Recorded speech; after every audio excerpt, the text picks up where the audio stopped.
Good evening and welcome to the Financial Week. I'm Javon Keys.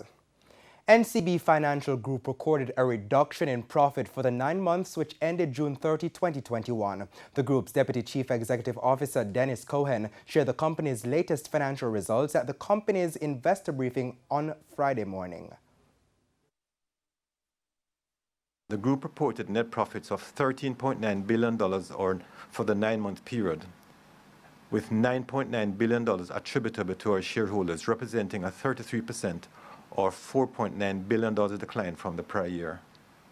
Operating income experienced growth of 12% or $10.2 billion to $91.9 billion. Despite the increased profits for the quarter, a dividend was not declared at yesterday's board meeting. This after careful consideration of the continued impact of the pandemic on our regional economies and the group, along with the ongoing uncertainty. Meanwhile, the group's CEO, Patrick Hilton, announced a new digital platform called Link. Now, the company hopes to release it soon.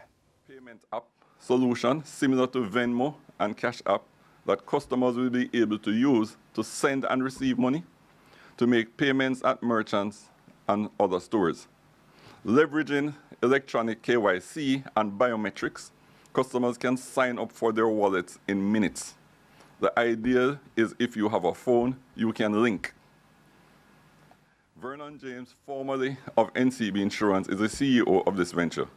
We have invested a lot in developing this world-class app. We are currently testing with friends and family, but stay tuned for a launch very soon.